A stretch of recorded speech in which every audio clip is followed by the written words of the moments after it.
Iya, jelas suaranya? Bismillahirrahmanirrahim.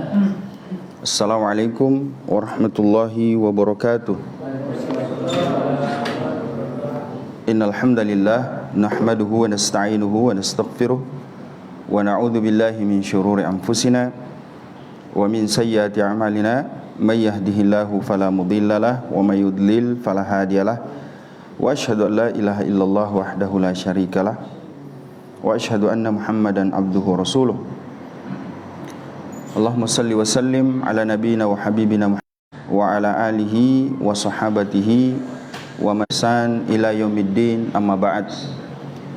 Jamaah salat maghrib yang sama berbahagia, alhamdulillah malam ini setelah kita sama-sama melaksanakan salat maghrib secara berjamaah, kembali kita memanfaatkan waktu antara maghrib dan isya ini untuk mempelajari dasar-dasar agama kita, prinsip-prinsip dan landasan agama kita melalui hadis-hadis Rasulullah sallallahu alaihi wasallam yang disusun atau yang dikumpulkan oleh Al-Imam Abu Zakaria Yahya bin Sharaf An-Nawawi Asy-Syafi'i, yang lebih dikenal atau lebih sering disebut sebagai Imam Nawawi. Dan ini adalah merupakan 42 hadis yang semuanya pokok-pokok, merupakan dasar-dasar ajaran agama Islam. Makanya semenjak munculnya hadis ini atau kitab ini telah menjadi referensi wajib bagi umat Islam di dalam pengajian-pengajian mereka, baik secara umum maupun di pesantren-pesantren. Sehingga itulah sebabnya di tempat ini juga kita menjadikan kumpulan hadis ini sebagai landasan atau sebagai sandaran pembahasan. Mudah-mudahan melalui kajian ini kita bisa memahami, kemudian mengamalkan dalam kehidupan kita segala hal, ya, segala masalah yang termasuk prinsip-prinsip dasar di dalam agama kita. Kalau kita lihat di media sosial, bukan hanya sekarang sebenarnya, bukan akhir-akhir ini saja, tapi jauh sebelumnya kita sudah sering lihat orang berdebat, orang saling serang antara satu dengan yang lain. Ada seorang ustadz muda yang saya juga berteman di Facebook. Beliau menulis sebuah status yang bagi saya yang ketonak koro. Ya, beliau bilang begini, sebenarnya ketimbang kita memperdebatkan persoalan yang usianya sudah ribuan tahun dan sejak dulu para ulama kita berbeda pendapat, tampaknya lebih penting bagi kita untuk duduk dan mengkaji dasar-dasar agama kita.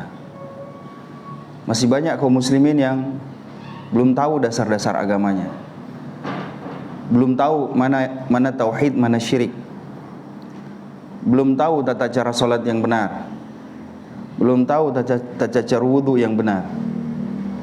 Maka kata beliau, saya nasihatkan kepada teman-teman, para dai, para ustadz, untuk tidak semuanya tercebur ke dalam lembah perdebatan yang seakan tak pernah usai seperti itu. Ya, mungkin ada 1-2 orang para ahli yang memang harus secara ilmiah mengungkap itu, tetapi tidak perlu semua. Kita ini yang dia bilang, ya bansana rokapa ya kesi. Kita ini yang kroco-kroco, yang apa istilahnya, kecuping ya. Bang Ruslan dulu waktu SMA, anak kecuping. Nah, kecuping itu artinya agak sener istilahnya. Ya, alina tahu nama doang, alina tahu loco di mundri. Nah, begitu kira-kira. Jadi kita seperti ini lebih penting bagi kita untuk lebih konsentrasi, lebih fokus untuk mempelajari apa sesungguhnya yang menjadi landasan, yang menjadi pokok-pokok di dalam ajaran agama kita. Maka saya mengajak kepada teman-teman semua, sahabat-sahabat, saudara-saudara sekalian untuk lebih fokus, ya, lebih fokus duduk mengkaji, duduk mempelajari ajaran agama kita, dan lupakan saja orang-orang yang atau yang seperti itu. Tidak usah kita menoleh, cuma mengeraskan hati saja. Hanya mengeraskan hati saja. Mari kita baca Al-Quran, baca hadis-hadis Rasulullah Sallallahu Alaihi Wasallam. Baik, terakhir kita sudah bahas tentang keimanan kepada para malaikat dan buah dari keimanan kita kepada para malaikat. Nah, kemudian Rasulullah SAW mengatakan setelah antu'mina billahi wa malaikatihi, apa lagi? Wa kutubihi. Nah, sekarang Syekh kita di sini menjelaskan keimanan kepada kitab-kitab ini.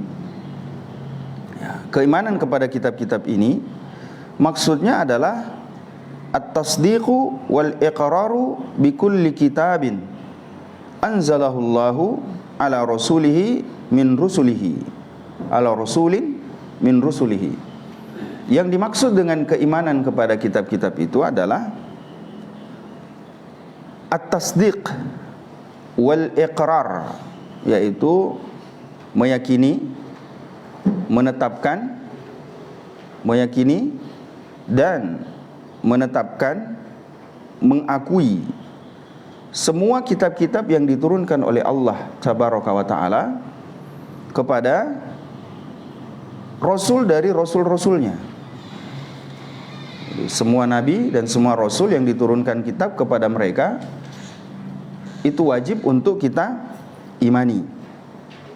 Wa'tiqadu annaha haq, dan meyakini dengan sepenuh keyakinan kita bahwa semua kitab-kitab suci itu adalah hak. Apa maksudnya hak? Membawa kebenaran.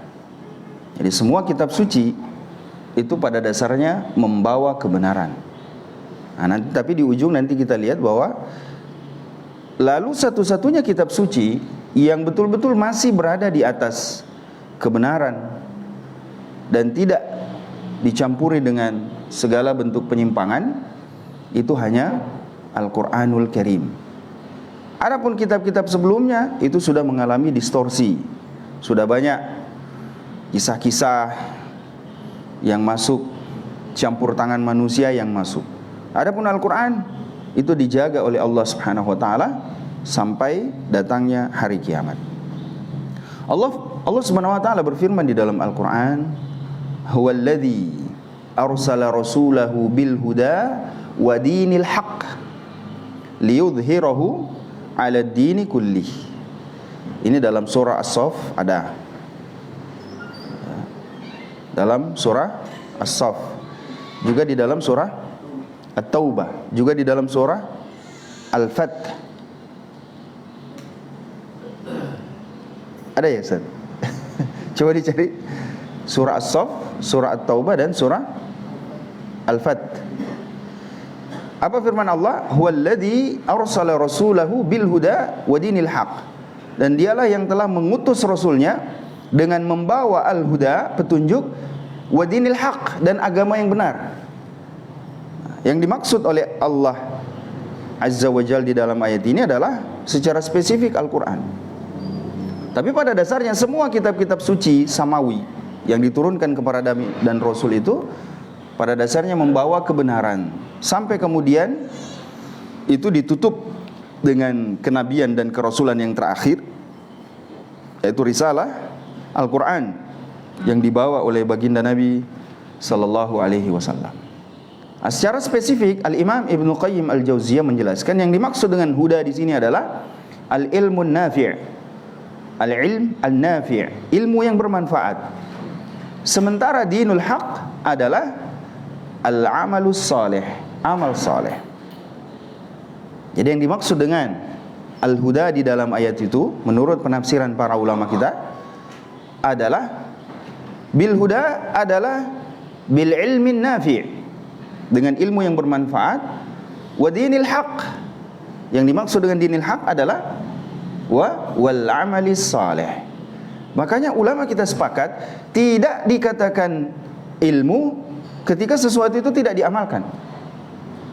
Nanti disebut sebagai ilmu ketika dia membumi menjadi sebuah realitas dalam kehidupan kita.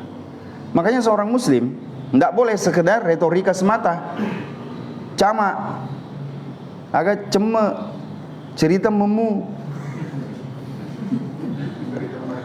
ya cerita merung, ya orang Makassar bilang carutu, ya jami dikasih sebut kepanjangannya karena masjid bilang mungkin lele sedih.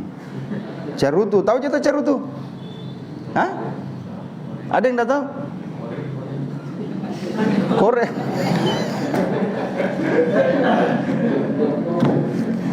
Korek. Amat dulu. Bukan carutu begini kayaknya tanya carutu singkatan, gak kepanjangan tapi makelele dan keling aja jenuh utap pun. Ya. Nah, intinya seorang muslim itu tidak boleh sekedar mengkaji ilmu tapi tidak hidup dalam kesehariannya. Maka kata Imam Ibnu Qayyim Al-Jauziyah, yang dimaksud dengan bil huda wa dinil haq adalah bil ilmil nafi wal amalis saleh, dengan ilmu yang bermanfaat dan amal saleh. Nah, intinya kita kembali kepada pembahasan bahwasanya semua kitab-kitab suci itu membawa kebenaran. Lalu kemudian ditutup oleh Al-Qur'an. Wa annaha munazzalun ghairu makhluqah, dan bahwasanya dia adalah firman Allah yang diturunkan dan bukan makhluk.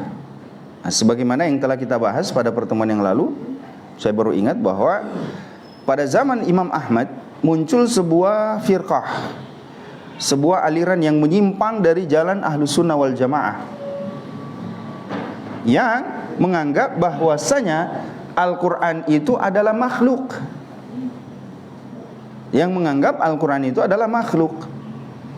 Maka Imam Ahmad bin Hanbal tampil untuk menjadi komando para ulama, para umat di zamannya untuk mengatakan bahwasanya Al-Quran kalamullah. Al-Quran itu adalah firman Allah. Laisa bimakhluqin. Dia bukan makhluk. Dia adalah firman, perkataan Allah tabaraka wa ta'ala. Ini jamaah yang dirahmati oleh Allah Subhanahu wa taala. Makanya beliau dikenal dengan nama Imam Ahli Sunnah wal Jamaah. Karena ketika itu sudah banyak ulama yang dibunuh, ulama yang dipenjara, dicambuk. Termasuk beliau dicambuk. Dicambuk ratusan kali. Tapi beliau tetap kokoh untuk mengatakan, tidak, saya tetap berada di atas pendirian bahwa Al-Quran adalah kalamullah, firman Allah, bukan makhluk. Kemudian wa annaha mustamilatun ala ma fihi sa'adatu man unzilat ilaihim, dan bahwasanya Al-Quran itu mengandung, mencakup segala sesuatu yang bisa membawa kepada kebahagiaan, membawa kepada kebahagiaan, ketenangan, kedamaian yang hakiki kepada orang-orang yang diturunkan Al-Quran itu kepada mereka. Nah, sehingga kita ini jamaah sekalian, rahasia bagaimana kita bisa tetap tegar, bagaimana kita bisa tetap istiqomah di dalam Islam ini adalah sejauh mana kita berinteraksi dengan Al-Quran. Seperti perkataan atau sabda Rasulullah sallallahu alaihi wasallam yang diriwayatkan oleh Abu Sa'id Al-Khudri radhiyallahu taala anhu dan dihasankan oleh Syekh Al-Albani. Rasulullah sallallahu alaihi wasallam bersabda, "Kitabullahi huwa hablullahil mamdud minas sama ilal ard." Al-Quran itu adalah tali yang teruntai, terjulur, terjuntai dari langit turun ke bumi. Hubungan persaudaraan bisa putus, tali persahabatan bisa bubar, bahkan termasuk pernikahan bisa putus. Tapi ada satu tali yang tidak pernah putus, tali Allah. Maka dimanapun kita, bagaimanapun keadaan kita, seharusnya kita senantiasa mengakrabkan diri dengan Al-Quran, jemaah sekalian. Mari kita menjadikan Al-Quran ini sebagai, bukan sebatas sebagai identitas semata, tetapi memang betul-betul hidup di dalam keseharian kita. Rasulullah SAW bersabda, "Iqra'ul Qur'ana fa innahu ya'ti yaumal qiyamah syafi'an li ashabihi." Bacalah Al-Quran, karena sesungguhnya dia akan datang pada hari kiamat untuk memberi syafaat bagi orang-orang yang membacanya. Jadi coba bayangkan satu hari di mana kita akan menyesal, kawan-kawan semua, sahabat-sahabat semua. Kita akan menyesali waktu-waktu yang terlewat tanpa membaca Al-Quran. Ada satu hari nanti kita berharap dicari sama Al-Quran. Kita berharap ada yang pegang tangan kita, lalu bawa kita di hadapan Allah. Lalu dia mengatakan, "Ya Allah," dulu dia mengisi hari-harinya dengan membaca firman-Mu. Dia mengisi malam-malamnya dengan membaca firman-Mu. Maka selamatkan ia ya Allah. Akan ada hari di mana kita akan dicari sama Al-Quran. Tapi orang yang dicari adalah orang yang memang menjadikan Al-Quran itu sebagai sahabat. Iqra'ul Qur'ana fa innahu ya'ti yaumal qiyamati syafi'an li ashabihi. Seperti yang sering sekali kita katakan, Anda daftar di STAIN saja, dari kampung daftar di STAIN, di IAIN, tidak punya keluarga, tidak punya sanak saudara, tidak punya kenalan, datang seorang diri di kampus. Bayangkan begitu gembiranya ketika kita sementara ngantri di situ, tiba-tiba ada kakak kelas, apalagi dosen yang bilang, kita nih, masya Allah daftar ki, iya daftar kak, bagaimana belum pi, jadi ya ini mi bingung kak, sini mi saya antar ki, masya Allah, itu kehidupan dunia begitu. Kehidupan itu begitu. Betapa kita bahagia luar biasa. Kita ngurus sesuatu, tiba-tiba ada yang kenal, masya Allah, nanti saya bantu ki Ustaz. Senang sekali rasanya. Bayangkan di hari di mana pilihannya cuma dua. Kalau bukan surga, di sebelahnya. Cuma dua. Tidak ada pilihan kedua. Pilihan ketiga tidak ada. Kalau bukan surga, neraka. Ketika itu kita berharap, siapa kira-kira? Apa kira-kira yang bisa mengantarkan kita untuk masuk? Rasulullah SAW dalam hadis riwayat Muslim ini, Rasulullah SAW mengatakan, "Iqra'ul Qur'ana fa innahu ya'ti yaumal qiyamah syafi'an li ashabihi." Bacalah Al-Quran, karena dia akan datang pada hari kiamat untuk memberi syafaat, membela. Syafi'an itu artinya membela kita di hadapan Allah. Subhanallah. Ini nasihat sebenarnya buat saya. Betapa banyak sekali kita lebih banyak lari-lari sore, ikan orang kena. Lebih banyak main bola, main futsal, bulu tangkis, bikin nasi kebuli daripada membaca Al-Quran. Ya, coba akan ada suatu hari, atau bikin kopi. Ya, daripada baca Al-Quran, akan ada suatu hari kita akan menyesal. Kenapa dulu kita tidak membacanya? Kenapa kita tidak memeluknya? Karena hari ini siapa yang memeluk Al-Quran? Dalam artian membacanya, mengamalkannya. Suatu hari nanti Al-Quran datang untuk memeluk kita di hadapan Allah. Bayangkan, firman-Nya Allah datang untuk memeluk kita di hadapan Allah. Siapa yang dipeluk? Siapa yang dipeluk? Li ashabihi, orang-orang yang menjadi sahabatnya Al-Quran. Ini jamaah yang dirahmati oleh Allah Subhanahu wa ta'ala. Jadi Al-Quran, kitab suci itu yang diturunkan kepada masing-masing umat adalah sumber kebahagiaan dan ketenangan, termasuk terutama kepada umat Muhammad yang diturunkan Al-Quran kepada mereka. Dalam hadis yang sahih diriwayatkan oleh Imam Muslim, "Wa ma ijtama'a qaumun fi baitin min buyutillah yatluna kitaballah wa yatadarasunahu bainahum illa nazalat alaihimus sakinah." Tidaklah berkumpul sekelompok orang di salah satu rumah-rumah Allah seperti ini, rumah Allah. Yatluna kitaballah, mereka membaca kitabullah, membaca Al-Quran.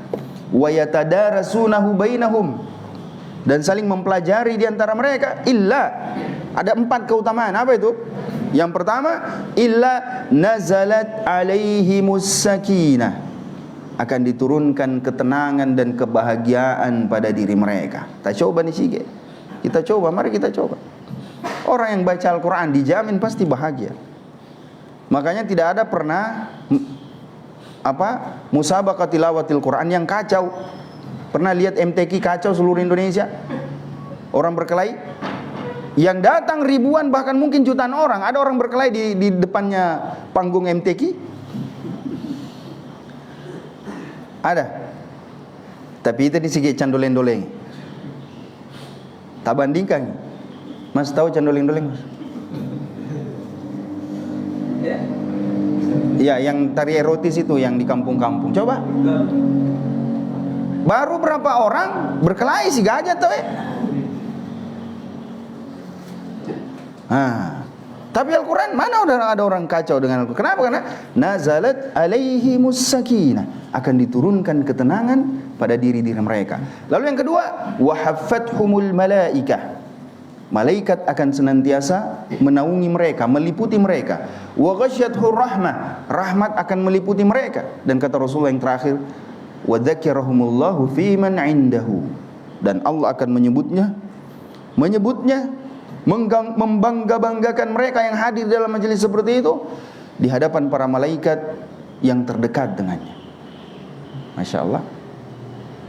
Ini jamaah sekalian yang dirahmati oleh Allah Subhanahu wa taala. Lalu Syekh Abdul Muhsin Al-Abbad Al-Badr di dalam Fathul Qawiyil Matin fi Syarhil Arba'ina wa Tatimmatil Khamsin.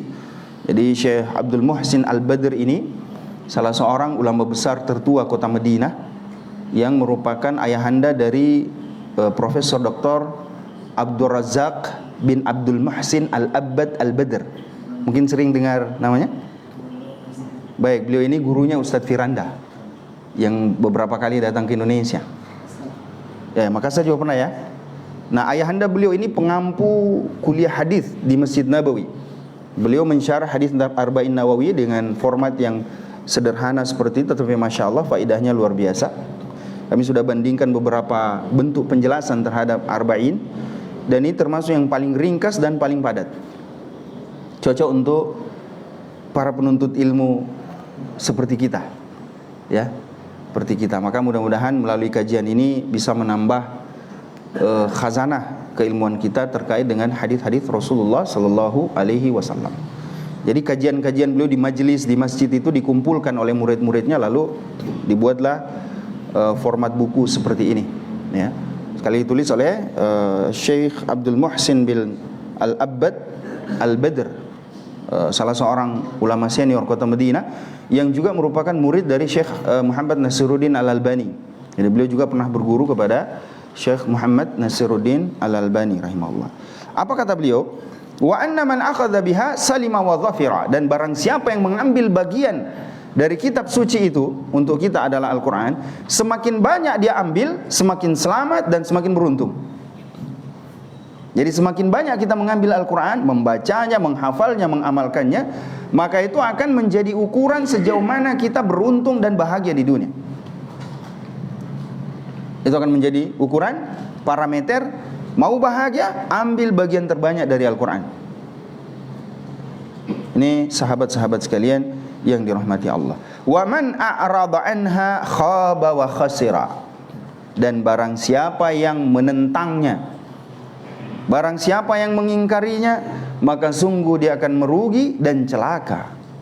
Tidak usah menentang, kita abaikan saja Al-Quran, tidak dibaca baik-baik, kita akan rugi. Apalagi kalau sampai menentang, kita cuekin saja begitu, dalam sehari tidak dibaca, ruginya. Kenapa? Karena kata Rasulullah SAW apa? Man qara'a harfan min kitabillah falahu bihi hasanah wal hasanah bi asyri amthaliha. La aqulu alif lam mim harf, walakin alif harf wa lam harf wa mim harf. Barang siapa yang membaca satu huruf dari Al-Quran, maka baginya satu amal saleh, dan satu amal saleh diganjar 10 kali lipat pahala. Saya, kata Rasulullah, tidak mengatakan alif lam mim itu satu huruf, tidak. Tapi alif satu huruf tersendiri, lam satu huruf tersendiri, dan mim satu huruf tersendiri. Bayangkan kalau kita baca satu halaman, bisa dihitung, kita sendiri susah hitung. Kali 10. Berapa hurufnya satu halaman itu? Kali 10. Kita baca WA kuat sekali. 1 jam sampai tengah malam kita bongkar-bongkar, lihat status, lihat notifikasi, masya Allah. Wah. Itu bisa makan waktu berapa energi keluar hanya untuk ketawa-ketawa. Kalau tidak bersedih, baper. Ya, betul tidak? Tapi kalau antum baca Al-Quran, masya Allah, baper hilang, galau hilang, yang datang bahagia, plus pahala di sisi Allah, plus persahabatan, plus apa? Syafaah pada hari kiamat kelak. Sebagaimana hadis yang telah kita sebutkan sebelumnya, man qara'a harfan min kitabillah falahu bihi hasanah wal hasanah bi asyri amsalihha. Satu huruf, baca alif lam mim berapa huruf? 3 kali 10 30. Itu minimal. Karena dalam hadis yang lain Rasulullah SAW menyebutkan boleh jadi satu amalan itu dilipat gandakan bahkan sampai 700 kali lipat. Bayangkan pahala yang menanti kita. Jadi saya tidak larang kita baca WA, karena di grup-grup itu kan ada juga informasi. Nanti dikirim undangan musyawarah atau undangan kerja bakti. Mohon maaf Ustaz, saya tidak baca karena saya fokus membaca Al-Quran. Wah, tidak begitu juga bosku. Ada waktunya kita baca WA. Ada juga waktunya kita baca WA. Nah, tapi jangan baca WA terus, apalagi Instagram terus atau TikTok terus sampai joget-joget begitu ya. Ada juga saya lihat ya yang suka joget-joget. Alhamdulillah tidak ada saya lihat orang di sini. Mudah-mudahan tidak ada ya yang joget-joget di TikTok. Kemudian beliau mengatakan wa min hadhil kutub ma summiya fil Quran wa minha ma lam yusamma. Di antara kitab-kitab ini ada kitab-kitab yang disebutkan namanya di dalam Al-Quran, dan ada juga kitab-kitab yang tidak disebutkan namanya. Ada kitab-kitab yang disebutkan namanya dan ada yang tidak disebutkan namanya. Walladzi summiya minha fil Quran at-Taurat wal Injil waz Zabur wa suhufu Ibrahim wa Musa. Di antara kitab-kitab yang diberi nama di dalam Al-Quran disebutkan, yang paling terkenal tentu adalah Al-Quran. Kemudian At-Taurat, Taurat yang diturunkan kepada siapa? Nabi Musa. Injil kepada Nabi Isa. Az-Zabur Nabi Daud. Kemudian Suhuf itu artinya Suhufu Ibrahim wa Musa. Itu adalah lembaran-lembaran kitab suci yang berisi wahyu, diturunkan kepada Ibrahim dan Musa juga. Di dalam hadis yang sahih ada seorang nabi yang bernama Syith. Jadi ada nabi yang tidak disebutkan di dalam Al-Quran, juga tidak disebutkan di dalam, yang tidak disebutkan dalam Al-Quran, tapi disebutkan di dalam hadis sahih. Di antaranya adalah Nabi Syith. Nabi Syith disebutkan oleh Imam Ibnu Katsir dalam Al-Bidayah wan Nihayah, dan ini adalah kisah yang sahih, riwayat yang sahih, bahwa Nabi Syith diturunkan padanya 50 lembar kitab suci, 50 lembaran yang berisi kitab suci.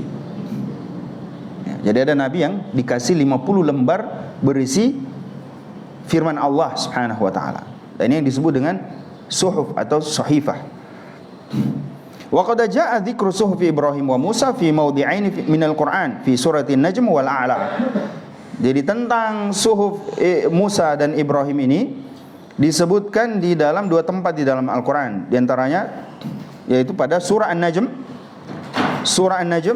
dan surah Al-A'la, di akhir dari surah Al-A'la. Kita hafal tuh ayat ini? Apa bunyi ayatnya?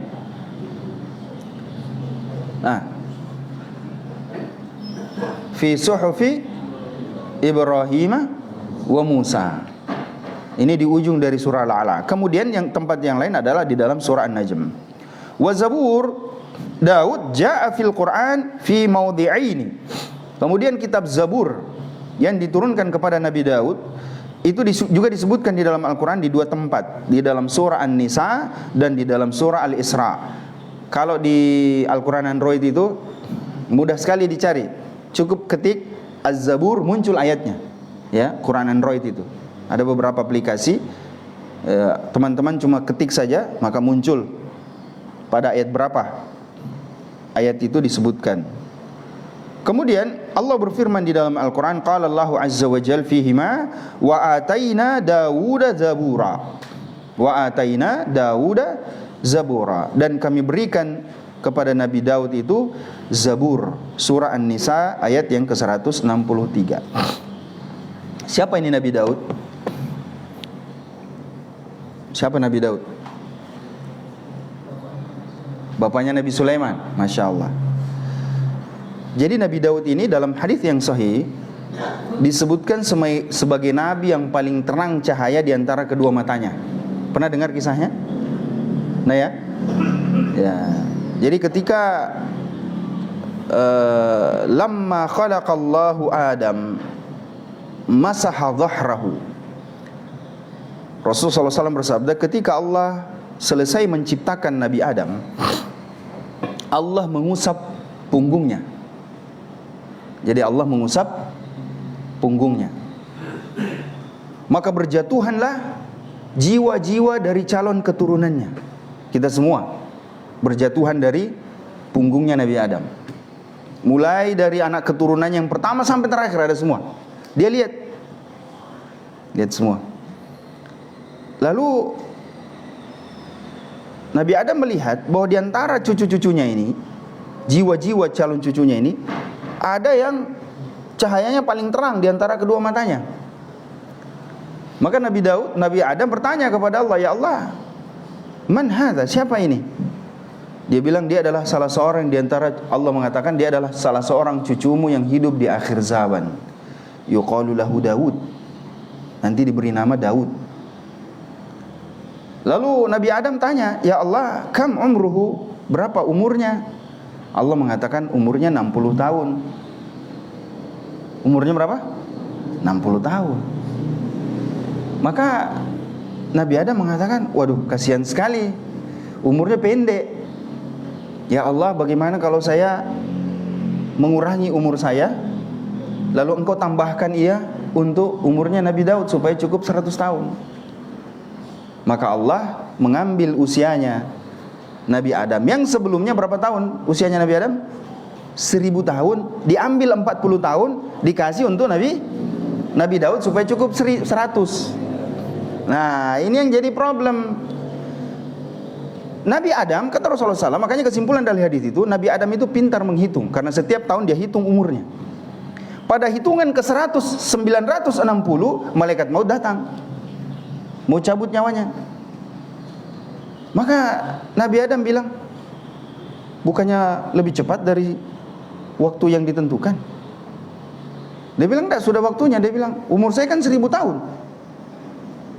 Lalu malaikat maut, enggak, oh iya, dulu memang 1000, tapi engkau pernah memberikan 40 untuk cucumu Daud. Jadi sekarang tinggal 960 tahun. Adam mengelak, enggak, malaikat maut, pernah mulai tu cawai naik komutu mak berangi. Akhirnya kata Rasulullah SAW, Adam lupa, maka anak cucunya pun lupa. Ya kan?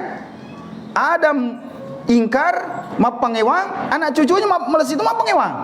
Itu di sini taleta. Mana senesan salah bagus sih sandal aku ya. Padahal ternyata salah pakai. Kan kadang-kadang kita begitu, sudah tahu salah tapi ya, entah karena lupa atau lain sebabnya. Maka Rasulullah SAW, Adam lupa, maka begitu pun cucu-cucunya lupa. Adam ingkar, menentang, maka begitu pun cucu-cucunya menentang. Nih jemaah sekalian, jadi pas usia 960 tahun, datang malaikat maut mau ambil nyawanya. Belum 1000 tahun usia, dia bilang, kamu pernah kasih untuk siapa? Nabi Daud. Nah, ini kisah sekelumit tentang Nabi Daud. Dan ini menunjukkan keutamaan Nabi Daud, bahwa dia memiliki cahaya di antara kedua matanya yang paling terang dibandingkan dengan cucu-cucu Nabi Adam yang lain. Dan dia hidup selama 100 tahun. Wa ataina Dawuda zabura, An-Nisa ayat yang ke-163. Wa amma Taurat wal Injil, adapun Taurat dan Injil, faqad jaa'a dzikruhuma fi katsirin min suwaril Qur'an. Adapun Taurat dan Injil ini, waduh, banyak sekali disebut di dalam Al-Qur'an. Taurat dan Injil. Ya, wa aktsaruhuma dzikran at-Taurat, dan yang paling banyak disebut itu Taurat. Kemudian falam yuzkar fil Qur'ani rasulun mithlu ma dzukira Musa, dan tidak ada nabi yang disebut di dalam Al-Qur'an lebih banyak daripada pemilik Taurat, yaitu Nabi Musa. Jadi tidak ada nabi yang diulang-ulang kisahnya sebanyak Nabi Musa alaihissalam. Walam yuzkar fihi kitabun mithlu ma dzukira kitabu Musa, dan tidak disebutkan kitab yang lebih banyak daripada kitabnya Nabi Musa. Wa ya'ti dzikruhu bilafdzi Taurat, kadang-kadang datang dengan penyebutan At-Taurat, kadang-kadang juga disebut dengan Alkitab, ya. Kemudian juga wal Furqan, jadi At-Taurat itu kadang-kadang disebut dengan Alkitab, juga kadang disebut dengan Al-Furqan. Kemudian kadang disebut dengan ad-diya, sesuatu yang membawa cahaya. Wadzikr, adzikru. Taurat itu banyak namanya, sebagaimana Al-Quran. Taurat itu sendiri, kemudian Alkitab, Al-Furqan, ad-diya, dan adzikr. Kemudian yang terakhir, wa mimma yamtazu bihil Qur'anu ala ghairihi minal kutubis sabiqah. Lalu yang membedakan dan menjadikan Al-Quran itu istimewa dibandingkan kitab-kitab yang sebelumnya adalah kaunuhul mu'jizatul khalidah. Kaunuhu al-mu'jizatul khalidah. Keadaannya, posisinya sebagai satu-satunya mukjizat yang khalidah, yang abadi. Perhatikan kitab-kitab sebelumnya. Kitab-kitab sebelumnya itu habis masa berlakunya dengan wafatnya nabinya. Berakhir masanya, berakhir eranya, ya, kemudian syariatnya juga terputus. Adapun Al-Quran, dia adalah al-mu'jizah al-khalidah. Dia adalah mukjizat yang abadi sampai datangnya hari kiamat. Inilah yang menjadikan Al-Quran itu menjadi lebih spesifik. Wa takaffulullahi bihifdhihi. Kemudian jaminan dari Allah bahwasanya Allah akan menjaganya. Jadi yang jaga Allah sendiri. Kalau yang lain Allah tidak jamin. Tapi Al-Quran Allah jamin. Ini dalam surah Al-Hijr. Allah berfirman, Inna nahnu nazzalna dzikra wa inna lahu lahafidhun. Kamilah yang menurunkan az-zikr, yaitu Al-Quran, dan sungguh kamilah yang akan menjaganya. Allah sendiri yang bilang kami yang jaga. Ini berbeda dengan kitab-kitab sebelumnya. Makanya dalam Taurat sekarang, yang ada Taurat sekarang itu banyak penyimpangan. Talmud, ya, apalagi Talmud, kitabnya orang Yahudi. Begitupun dengan Injil yang ada sekarang, itu banyak sekali penyimpangan di dalamnya, ya, tentang teori Trinitas itu. Kalau Injil yang asli itu kan membawa akidah tauhid, keimanan bahwasanya Allah itu esa, satu, tidak berbilang. Nah, sementara yang ada sekarang sudah berisi akidah Trinitas. Jadi Allah menjaganya dari segala bentuk wasalamatuhu minat tahrif. Allah menjaganya untuk selalu selamat, terhindar dari segala bentuk perubahan. Wa nuzuluhu munajjaman mufarraqan, dan turunnya kepada Rasul sallallahu alaihi wasallam itu secara berangsur-angsur.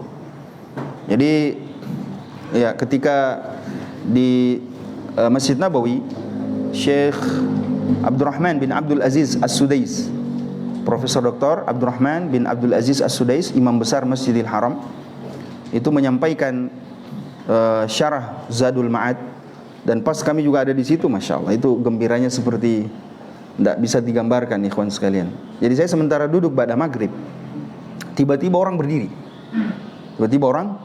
berdiri. Saya bertanya-tanya, ini yang datang ini bukan seperti ulama sebelumnya. Kalau ulama sebelumnya kan tidak seperti ini, tidak seheboh ini. Lalu saya lihat banyak sekali askar, polisi khusus Saudi yang mengawal menteri, mengawal pejabat-pejabat yang berpakaian coklat itu, lalu bertopi merah, ya, baret merah. Saya bilang, bukan orang biasa. Saya juga berdiri, tapi karena kebanyakan orang ini Tommy kuma pade konro, susah dilihat ini siapa ini, susah dilihat. Akhirnya itu majelisnya dikelilingi orang berdiri, asli berdiri. Nanti ketahuan ketika beliau sudah membaca salam. Assalamualaikum warahmatullahi wabarakatuh. Masya Allah, suaranya Syekh As-Sudais, Presiden Haramain, yang beliau ini setingkat menteri, yang suaranya paling populer, ya kan? Imam besar Masjidil Haram. Beliau mensyarah Zadul Ma'ad. Lalu beliau ketika menjelaskan itu pada poin mengatakan bahwa Al-Quran itu diturunkan secara sekaligus dari Lauhul Mahfuz turun ke langit dunia yang bernama Baitul Izzah pada malam bulan suci Al-Quran, bulan Ramadan, pada malam bulan Ramadan diturunkan secara sekaligus. Kemudian dari Baitul Izzah di langit dunia ini turun kepada Rasulullah SAW munajjaman mufarrakan. Itu turun secara berangsur-angsur selama 23 tahun sesuai dengan kondisi yang dialami oleh Rasulullah SAW. Jadi dia tidak turun secara sekaligus, tetapi datang untuk mentarbiyah, datang untuk memberi solusi, datang untuk menyikapi berbagai persoalan. Itulah salah satu hikmah kenapa Al-Quran itu tidak turun secara sekaligus, karena dia datang untuk menyikapi keadaan-keadaan, berbicara tentang peristiwa-peristiwa, menjadi solusi, jalan keluar bagi Rasulullah SAW dan para sahabat terhadap apa yang mereka alami. Inilah mengapa dia harus turun tidak secara sekaligus. Kemudian juga ini menjadikannya mudah dihafal oleh para sahabat, menjadikannya mudah dihafal oleh para sahabat. Ini yang dimaksud dengan munajjaman. Munajjaman itu artinya bagian per bagian, tidak secara sekaligus. Adapun dari Lauhul Mahfuz ke Baitul Izzah itu diturunkan secara sekaligus. Kemudian dari Baitul Izzah di atas langit itu turun secara berangsur-angsur selama kurang lebih 23 tahun. Dimulai dengan Iqra bismi rabbikal ladzi khalaq dan diakhiri dengan Al-yawma akmaltu lakum dinakum wa atmamtu alaikum ni'mati wa raditu lakumul Islam madina. Dalam riwayat yang disebutkan surah yang terakhir turun itu adalah Idza jaa nasrullahi wal fath. Ada perbedaan memang di kalangan para ulama kita. Ada juga yang disebutkan dalam suratul Baqarah wattaqu yauman turja'una fihi ilallah. Ini juga menjadi pendapat para ulama sebagai salah satu ayat yang terakhir kali turun. Tapi yang paling banyak dipegangi tadi surah apa? Al-Maidah ayat 3. Al-yawma akmaltu lakum dinakum wa atmamtu alaikum ni'mati wa raditu lakumul Islam madina, yang menjelaskan tentang kesempurnaan Islam, kesempurnaan syariat Islam. Para ulama kita mengatakan turun kitab suci itu berangsur-angsur, dibawa oleh 124.000 orang nabi, 315 rasul, ditutup dengan kenabian Rasulullah dengan ayat Al-yawma akmaltu lakum dinakum. Pelajarannya kata mereka bahwa Islam ini datang secara berangsur-angsur, berbicara kepada jiwa dan fisik manusia secara pelan-pelan. Maka jangan kita sebagai orang yang mengajari orang lain mau berubah dalam waktu sekejap, karena syariat ini turun dalam kurun waktu yang lama. Maka pelan-pelan teman-teman semua, berlaku lemah lembutlah kepada orang-orang di sekitar kita. Jangan memaksakan kehendak, jangan mendoktrin, jangan merasa paling benar sendiri, apalagi sampai terhadap orang tua tidak sopan. Padahal Allah berfirman wa qada rabbuka alla ta'budu illa iyyahu wa bil walidaini ihsana. Allah menyandingkan antara kewajiban bertauhid kepadanya, kemudian berbuat baik kepada kedua orang tua. Dan kedua orang tua yang dimaksud di sini kata para ulama kita secara umum, bukan hanya orang yang baik, bukan orang yang soleh. Bahkan ketika orang tuanya Anda adalah orang yang mungkin memerintahkan sesuatu yang jelek, melarang Anda sholat, Anda tetap harus berbuat baik kepada mereka, mengucapkan kata-kata yang sopan kepada mereka. Jangan mentang-mentang karena cuma SD, jangan mentang-mentang karena tidak pernah belajar di masjid lalu Anda membentak mereka. Subhanallah ya. Jangan mentang-mentang, jangan mentang-mentang. Tapi mari kita senantiasa hormat, mencintai dan menghargai kedua orang tua. Ini jemaah sekalian yang dirahmati oleh Allah Subhanahu wa taala, insyaallah kita akan sambung pada pertemuan yang akan datang. Subhanakallahumma wa bihamdik, asyhadu an la ilaha illa anta astaghfiruka wa atubu ilaik. Wa sallallahu ala nabiyina Muhammadin wa ala alihi washabihi ajmain. Wa akhiru da'wana alhamdulillahi rabbil alamin. Assalamualaikum warahmatullahi wabarakatuh.